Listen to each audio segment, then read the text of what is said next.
Hello and welcome to the brand new American Reformation podcast. We long to see the wider American Christian church fall more in love with Jesus by learning from the practices of the early church and other eras of discipleship multiplication. We want to hear from you. Make sure you comment and leave a review wherever you're watching or listening to tell us what God is doing in your life or how you feel about today's conversation. Lord, have your way in us. Let's dive in.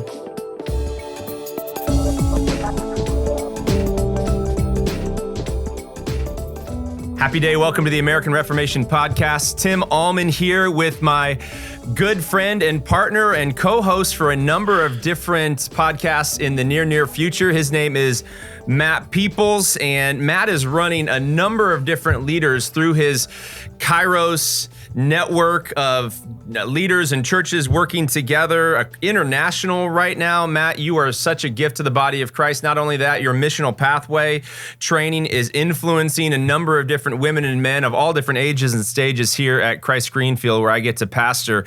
And I would love for you, because we've got a lineup of amazing guests, and our first in that lineup is your friend Steve Pike. Would you introduce Steve, Matt? Man, I'm honored to introduce Steve. He's just been a blessing in my life. He really challenges how I see church and mission in the best way possible. And it's not just somebody that, there's some people that can talk about it, write about it. He lives it, and everything else comes from the overflow, which is just so cool to see. He's the original founder of the Church Multiplication Network, and before that, a church planter, and then moved from the Church Multiplication Network into something he calls urban islands, out of a passion to see the church go in hard-to-reach places. So, Steve, thanks for joining us. And that's actually where I'd like to start, because I think when people understand kind of that shift, they'll understand more of our conversation. Sure. Yeah. Thanks, Matt. Excited to be here and look forward to the conversation. So talk to us. What was the impetus of starting Urban Islands? Yeah, and actually, we call it Urban Islands Project, and we use that project word to sort of differentiate it.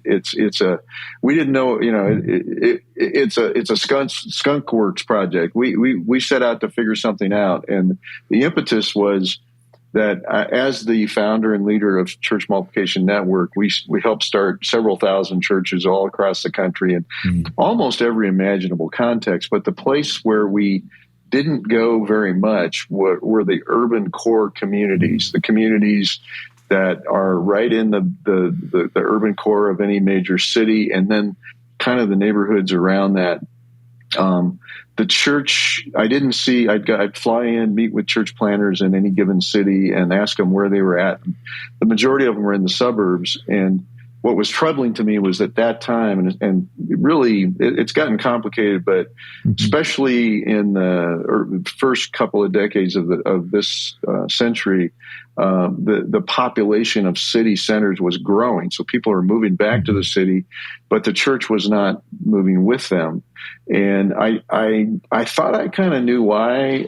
And so my first idea was, hey, I'm the leader of Church Multiplication Network. Let's focus on the cities. But I realized in order to do that, I had to give less attention to the other places, and that was kind of impossible to do in my job. So I said, okay, I'm just going to go full bore into understanding what's going on in the urban context, and that was the startup of Urban Islands Project. I moved into the middle of a city, into the middle of a city neighborhood that is pretty much, now that I know what I know, God led us to a place that is sort of the penultimate example of an urban community, and I'm living in the middle of it. And I needed that to have credibility with people that I was trying to help. So anyway, so that's just the beginning of the story. Well, and what would you say from moving into the urban context, from knowing what you knew about church planting and the predominant models that were at play, what would you say was the biggest thing that was standing in the way of a CMN being able to plant in heavily urban context? Well, CMN and ARC and Acts 29 and Stadia, just about every church planting organization, sort of the core approach to starting a new church. And this is oversimplifying, but just, the idea was we need to gather some people together that believe in the mission and start the church, and those people and then the people who follow after them will bring adequate tithes and offerings, and they will give adequate energy for a new church to form in any community. And that approach works pretty good, actually, in suburban communities especially. But when you try to do that in an urban community, it just doesn't fly. And that's what was happening with CMN. So when, to isolate, probably the biggest issue actually is an economic one. They say follow the money. And the problem, the irony of that model is that it depends on an economic strategy that really isn't. It's very difficult to execute in an urban context. And so people kept trying to do that. They kept piling more money on top of more money to try to overcome the economic problem. But it's just really difficult to sustain the sort of, I call it the traditional model, the prevailing model of church planting, and then even church being a church in an urban context. It's difficult to do that with the current dominant economic model. So I'd say, obviously there's spiritual concerns, there's other matters, but the biggest one that was really frustrating the efforts of people was the economic one. Well, and I think you hit the nail on the head. I'm in the Northeast, and we had looked at working with a mission agency. And when we threw out what would be needed to live in that predominant tithes and offerings model, it was viewed as like too high a price tag. Oh yeah, it's like you can't. Well, you would be the highest paid person in the entire organization. It's like that's just cost of living in a place like that. Exactly, and that so and that's actually the right observation to make. That's true. And so, we can't pay you $100,000 or $200,000 or whatever the number is so you can go start a church. And so that instead of saying we're going to figure out the solution, they just said we're not going to go there. And I felt like that's just unacceptable. So what is the solution? And I just want to double down a little harder on this idea of how important the economics are, because when you think about the prevailing model, if the model depends on tithes and offerings alone, then who are the people that you are motivated to go reach? The people you're motivated to go reach are the people that know how to give tithes and offerings. And so, that model actually incentivizes you or encourages you to really give most of your energy to finding people who already know Jesus and who already kind of understand how to be involved economically in a church and gather them together, because that's the only way if that model is what you're using, it's the only way that church is going to be able to survive.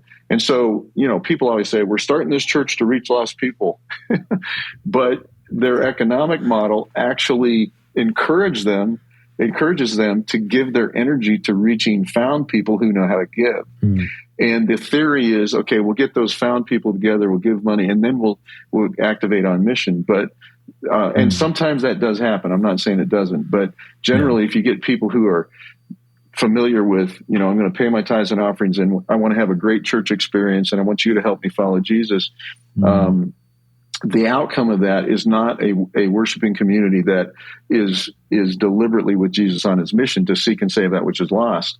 And especially in urban contexts, the problem is you don't even have a critical mass of people that live in that community to even come up with enough tithe-paying folks to cover it. So anyway. And so, Steve, we're just meeting. Sorry, Matt. I got to jump in, man. Yeah. Steve, we're just meeting each other, and you're singing my heart's cry for our confessional and yet hopefully mission-minded church body, the Lutheran Church Missouri Synod. And we're still wrestling in a day and age, and Matt and I come from the same tribe. Yeah. We still think that the Christian America exists, and you build it, they will come. And it's like we're not in Kansas anymore, and yet we still think we are. And so these old models of just residential training, if we just get more young men, to go to seminary for 4 years, and we're just not thinking the same way as you're thinking right now. And we have abandoned, Steve, the last thing, and then I'll shut up, is we've abandoned the urban core, and we've actually in our church body sold off a lot of assets to migrate where we think the Christians are. Isn't that's very frustrating? It's absolutely heartbreaking. Yeah, because man, I'm telling these older groups that have property that is embedded in the urban core, please don't sell that property. There's all kinds of ways that can still have redemptive kingdom value. So yeah, we're on the same page. Well, and here's a really interesting question, because both Tim and I are really big into training the next generation of leaders, church planters, pastors. And so I don't want to tell you how we do that, because I don't want to skew this answer. But what have you seen is the difference when you're talking about training a ministry leader to step into those hard to reach places versus how maybe you even trained them when you were doing a more traditional church planting style? Right. Well, oh my goodness. Yeah, this is another big issue. The model. So, the model of training is, and I have no idea what you guys are doing. So if I nuke your deal, then so be it. Okay, but we're willing to hear the honesty, Steve. So, but I think I actually know enough to know I think you're headed in the right direction, and that is. So, the traditional, again, going back to the prevailing model, is typically there's a person raises their hand and says, "Hey, I think I'm supposed to plant a church," and so you go through an assessment process, which is basically designed to kind of help either affirm or point out some deficiencies that might be a problem for you in that endeavor. And then, and again, sometimes the order is not exactly that, but typically it's assessment. Then, you're approved to go get trained. And the training usually involves 2 to 3 days of sort of fire hydrant information being thrown at a person, which actually often contains some very helpful ideas and stuff like that. But the problem is it's just all happening in a short amount of time. And usually it's just like, this is the way, step 1, step 2, step 3, there's very, very little contextualization into it. And so they basically have this kind of generic, paint by numbers format that are supposedly going to help them go to any context and raise up a church. And they do that all in just a short amount of time. And of course, the follow-up is get a coach. But often, again, one of the downfalls is the coach has no idea what they've been trained to do. And the coach even might have their own ideas about what the person should be doing. And so, again, it's different groups are better at this than others. But bottom line is, so that's kind of I would call the prevailing model is assessment, training in a fire hose thing, and then follow-up coaching that may or may not have connectivity to that.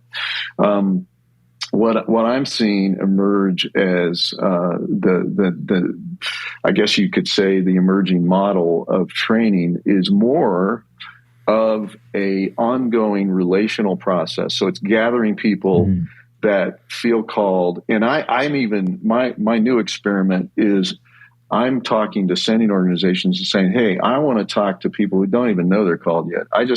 I want to help people discover their wiring. So that's actually first step for me is let's discover your wiring.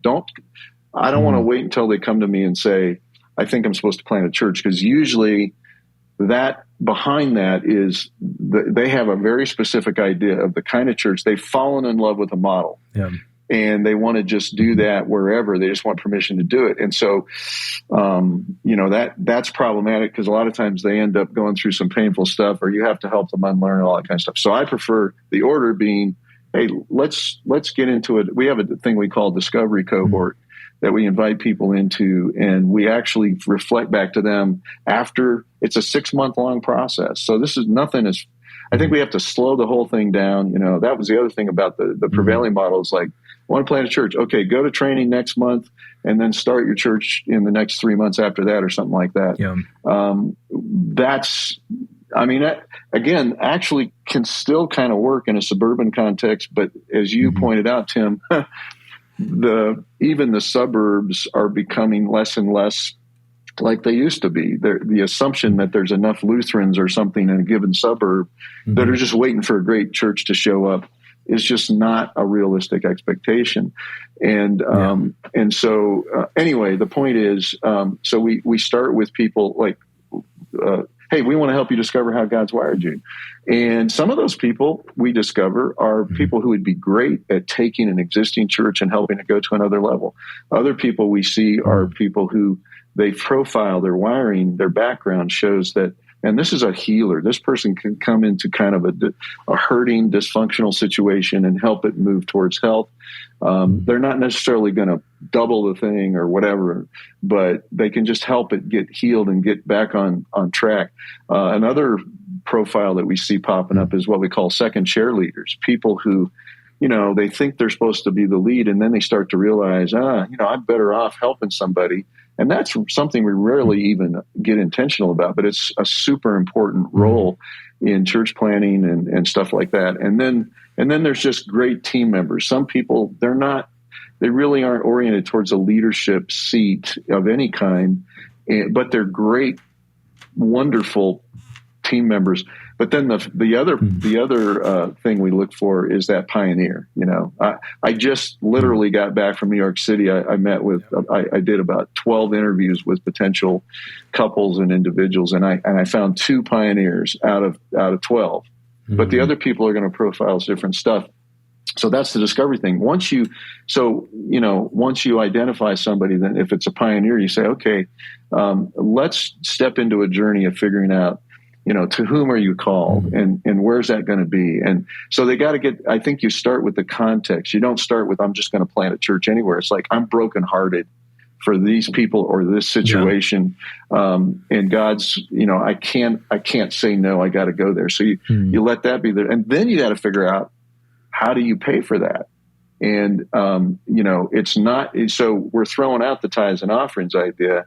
We actually have to. So what we do with people is we say, hey, we need you to give us a 5-year business plan of how you're going to be sustainable in this place that God is calling you to. And, that answer is never going to be completely accurate. Right. They're going to, that's how business plans are. Business plans, you say, we think we're going to do this. We guess this much. And, market research tells us this. But when the real thing rolls out, it never plays out exactly the way a business plan. But I'll tell you what, a person who's done the work to think about, okay, how do I sustain my family in this situation? And it usually, again, we suggest there's five revenue streams that need to be cultivated to support a church, and we can talk about that later. But the point is, we help them get the context. We ask them in that context, how are you going to harvest revenue out of these 5 revenue streams to make it happen? And by then they're ready to step into, okay, now what do we do? What do we actually do? And that's where we help them find a group of people who are, they've been through the same process and they understand we're going into different contexts, and what we actually end up doing may look very different, but it's going to be built on some universal principles. And the number one principle is Jesus called us to make disciples. He didn't call us to start Lutheran churches or, Baptist churches or even start churches. Honestly, he didn't say go start churches. He said, go make disciples. And then this is what's going to happen. And then he describes actually the essence of a church, teaching people, baptizing people, all the stuff that is the essence of a church, but it comes out of making disciples. And so the question after how are we going to live here, the next most important question is, how are we going to make disciples here? What does it look like to make a disciple in this context? And the answer is really going to be different depending on the situation. But in the cohort, we ask that question and then we help them answer that for their context and then begin to make action plans. And so the training happens it happens in real time, over time, as they are actually deployed and doing the work. And it might be a 2-year process that they go through instead of a 2-day process. Well, and I love that because one, it's highly relational. It's also in context. Yeah, right. Why are we removing people from their context to train them for something? And then maybe in a small percentage, sending them back to their context, but in reality, just shipping most of them out because they're done. Right. Right. And it's like, well, and it's like my buddy Will says. He says, we're really good at making a Cadillac. Yeah. Sometimes you just need a truck. Right. Exactly. And that idea, of kind of yanking somebody out of their context, taking them to a whole different place. Honestly, most of the time, these places that we take them, seminaries and Bible schools or whatever they're called, are usually located in a suburban or rural context. So if you yank somebody out of urban, take them to a rural context and teach them stuff that works in rural or suburban context, you're not really helping them that much, but keeping them in the neighborhood, or, again, I think I'm not saying that people, I believe it's possible, and I'm Exhibit A. I moved into a city without having background of living in an urban core, and I had to learn. But when you realize I don't know something and I can learn in real time, then that's what you need is somebody who's got that humility and awareness, and that's part of what we do in the cohorts. That's huge. So you wrote, and I want to highlight this, not just to sell books, but because it's an amazing resource, because so much of what you learned in the Urban Islands Project translates to what does it look like to be the church in the 21st century. Right. And so you wrote a book called Next Wave, which is filled with 12 shifts that people need to be able to make. Right. And so I would love to go through all those shifts. I know we don't have time for that, but the question that sticks out to me, especially when you're talking about churches that really are trying to kind of do a reformation and move in a new direction, what shift has been the easiest you've seen for churches to make, and what shift has been the most difficult? Oh man, that's interesting. Nobody's ever asked me that question. Thank you, Matt, for stumping me here. I don't know the easiest one. That's a great question. So here's the thing. I think to answer that question, there's sort of two parts to that. One is what's the easiest for them to understand, but then what's the easiest for them to do?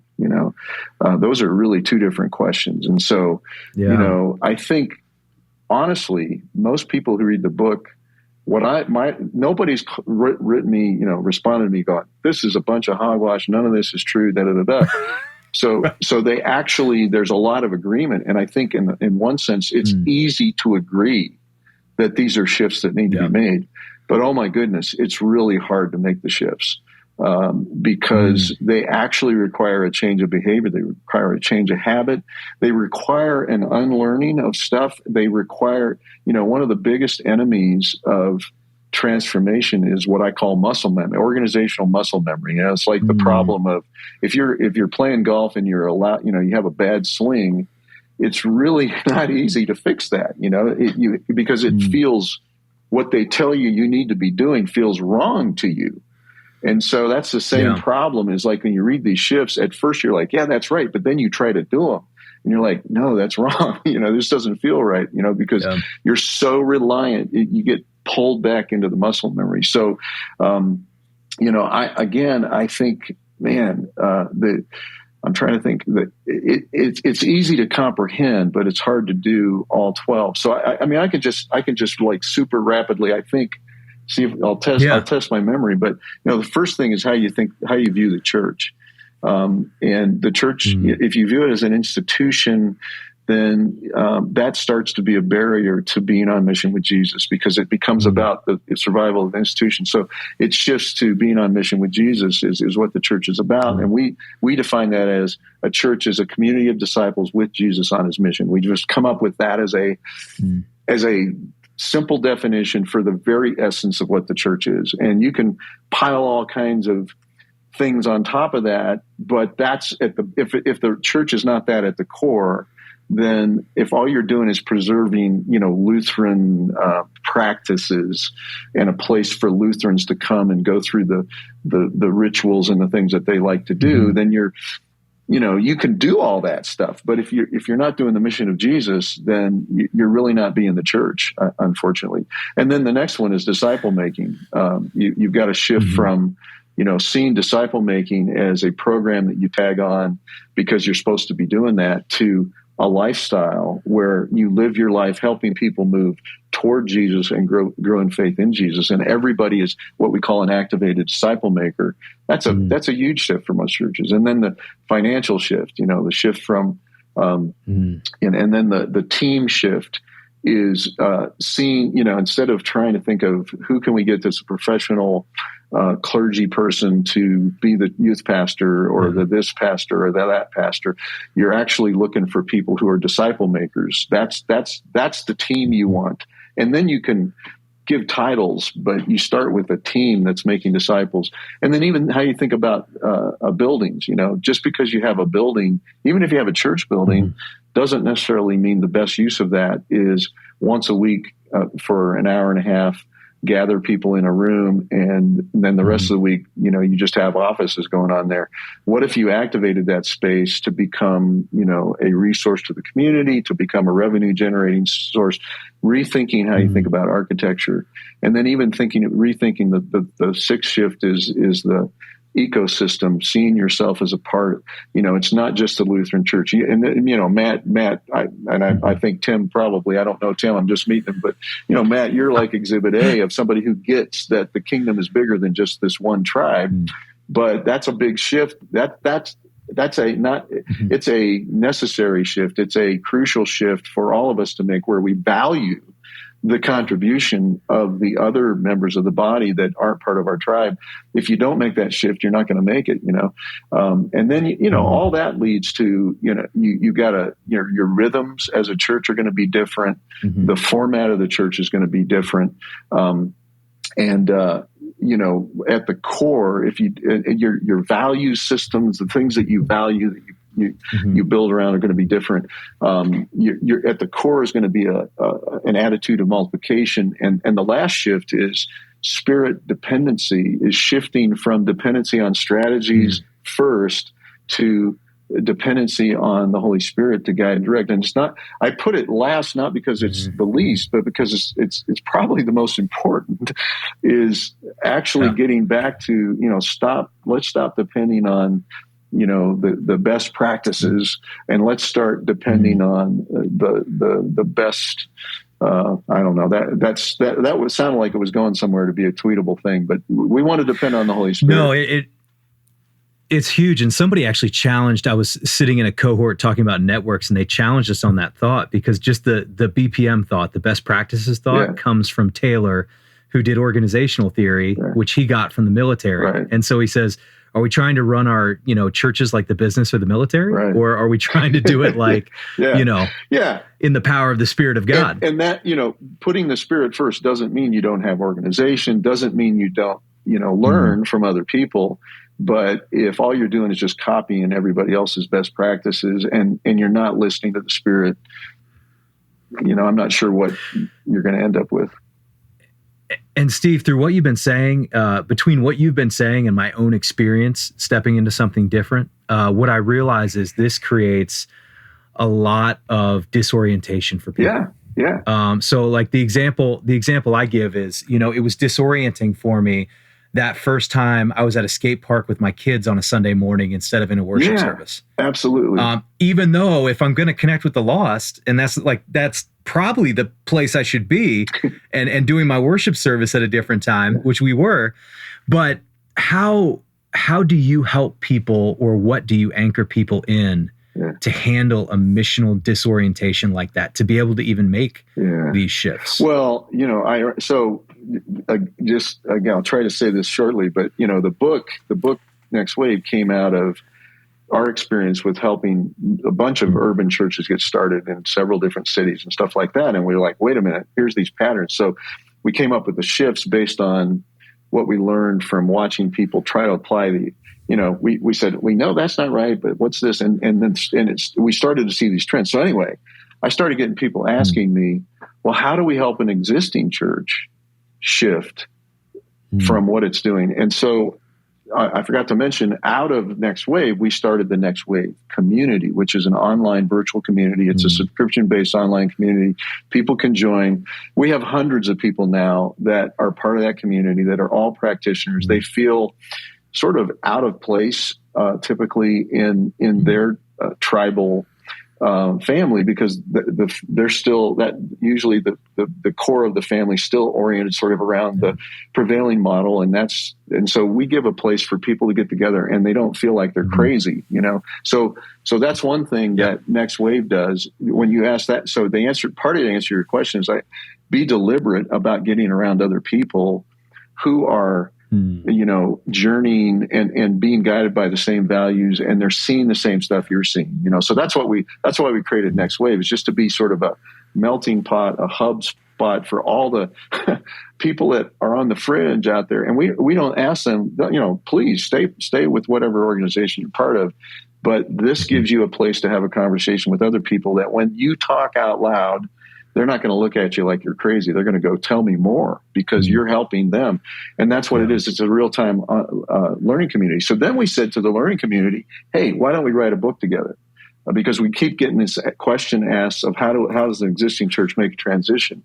And so we wrote a book together that's just about to be published sometime. I don't know when it's going to actually happen, because we're doing all this stuff you do. But it's called The Reimagined Church. And a simple answer, like how does a church organization shift, is maybe be guided by these 12 shifts, but how do you do that without destroying the church? Because of this muscle memory, there's resistance when you start talking about, like you say, the disorientation. People don't like that. Nobody really likes to change. It's like, try to write your name with your left hand. You do it because of the facilitator of the exercise asked you to do it to remind you how you hate to do stuff that makes you feel uncomfortable. And so there's no way to simply overcome that. And so what ends up happening is pastors get inspired. They're like, yes, we're going to take our congregation in this way. And then they run into a buzzsaw of resistance because people don't want to change their habits. And so what we say in the Reimagined Church is, don't mess with that. Don't start there. Start with yourself. Like, you got to start changing your habits. You got to make yourself uncomfortable. So I've been working with this church that asked me to help them with this Reimagine process for the last year in San Francisco. And, I said, okay, you got to start first. And one of the first things you got to do is you be a disciple maker yourself. So this is the pastor and the staff of this church that I'm meeting with. I said, you guys got to go start making disciples. And here's how you do that. We broke it down. And this next month, I want you to just focus on this. But one of the things you do is you got to get around lost people. And they all said, we're never around lost people. So how do we do that? Well, the next month they come back. I said, how's it going? Well, the pastor had joined a jiu-jitsu club. He's like, I've always wanted to do jiu-jitsu. It's like once a week I go and I hang out with these guys for 2 hours. He said, that's great. It's great. I'm meeting all these guys. And so over the course of time, he actually had a number of people that he was leading through a disciple process, and some of them were actually beginning to follow Jesus consciously. And so once he got to that, so now he had done that. Now I said, okay, I want you to find a couple of people in the church that you think are ready for this, and just invite them to do the same thing you've done. So that started. Now, a year later, there's like they're into their third generation of people, and this is all happening. They've been doing the same stuff with the church they've always been doing, but over here is this disciple-making movement percolating up, led by the pastor, and people in the existing church are starting to look at that and go, wow, that's good. And they're telling these cool stories and stuff. And so at some point, this is the Reimagine process. At some point, they're either going to say, let's release that group to be a new church that starts from, separately, or, hey, we want to be that. So let them teach us. And so the problem is when we try to change people before they can see where they're going. It's like when Steve Jobs was talking about the iPhone before anybody had ever seen one. Nobody could get their head around that. And they're like, I'm happy with my flip phone. Yeah. It's awesome. It does everything I want it to do. And I know how to type really fast, in a very awkward, weird way. And I've learned to do that, and I don't want to give up on that, kind of stuff. But then once people saw the iPhone and experienced it, it was like, wow. So you have to create what the new looks like in a place where the majority of people can see it. And then they're like, oh, that is better than what I've got. I want to go over there. Well, and I love the two roads that you create, because oftentimes what we do is we make it either or. Right. Either we close this down and we become a new thing, or we revitalize this thing, but there are no two pathways. And creating two pathways, offering people the option to launch something out new and celebrate it, while the existing continues to keep people connected to Jesus. Yes, because it's the existing is not evil. People connected. Yeah, that's the problem. Is people feel like when you say, "Hey, we need to change," it's like, you mean everything we've been doing has been wrong or bad? Or no. And so you're exactly right. We've made it hard on ourselves because we've just done a either or approach instead of a both and. And it could be that the both and continues where you have both different things, or it could actually be that both get united together, and this new everybody that's been part of the existing church kind of adopts this new lifestyle. But you got to give it time. You just have to give it time. There's no way to do that fast.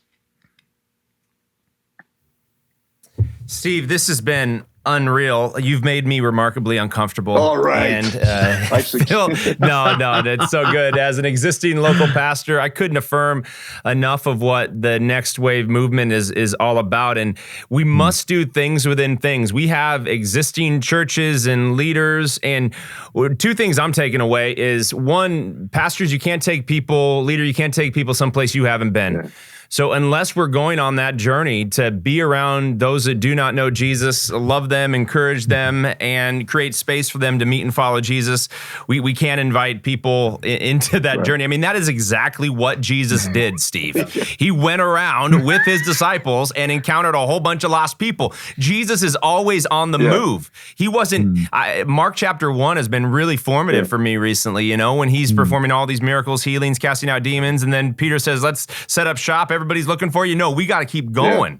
There's more people who need the gospel. Right. Jesus and the mission of Jesus is always on the move. So could pastors just say, I need to learn what it looks like to live life on the move, and then to move. You didn't lean into shift 11, and we're gonna have you back. You're a wealth of knowledge, bro. From addition to movement. And right now, there are many people within the Lutheran Church Missouri Synod or many other mainline denominations who have this kind of scarcity, woe is me, just fight to protect, we got to defend. And that is not the way, that is not the way of Jesus. No. And so thank you for opening up our eyes to this reality. I think it's a great day. Final thought from you, Steve.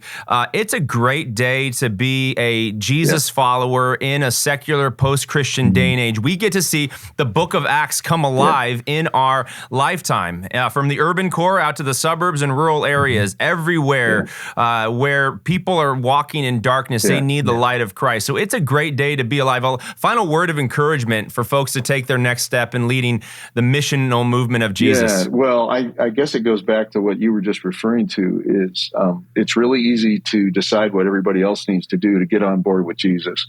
It's a lot more challenging to ask, okay, what is Jesus saying to me about my life? And honestly, what I am discovering is every time I'm following Jesus, I am going to feel uncomfortable. And so what do you need to do that's going to make you feel uncomfortable today? I kind of have a goal to do something uncomfortable every day. And part of that is just, if I follow Jesus, I will. I'm going to have a conversation. I'm going to have an encounter. I'm going to be stretched. So just embrace, lean into that stuff. And if you want to see your church changed, then it starts right here. That's where we start. Yeah. Any final words, Matt? I resonate deeply with that. And I think the reason I resonate deeply with it is when you make that change personally, you don't just understand the change, you understand what it feels like. And if you don't understand what it feels like, you don't really understand what you're calling people to. Yeah, that's good. Well said. This has been awesome. Yeah, this has been awesome, Steve. Again, the book is Next Wave. It's not just about a book, but it is about with the heart of the gospel, the missional movement of Jesus found in that book. And the reason we need new books like you're writing and many are writing is the shift, the cultural shift that we're engaging in right now just leaves people discombobulated. Yeah. So you bring what is complex and you make it very, very simple. We need, and I love how it's all rediscover, reimagine, like the Lord has already been at work and we're just learning new things. The Holy Spirit is leading the way. Jesus is leading the way. We don't need to be afraid. We're all works in progress. And so ample humility and empathy and love and care and charity, because Jesus wins, right? I mean, the tomb is empty. Christ has been risen. He's returning again to make all things new. And until that day comes or we take our last breath, our call is to follow as he leads, especially for the sake of those who are waiting to meet Jesus, our pre-Christian friends, our neighbors who are waiting to meet Jesus in and through our lives. So if people want to connect with you, Steve, how can they do so? Yeah, best thing to do would be go to nextwave.community. Nextwave.community. Just type that into your browser,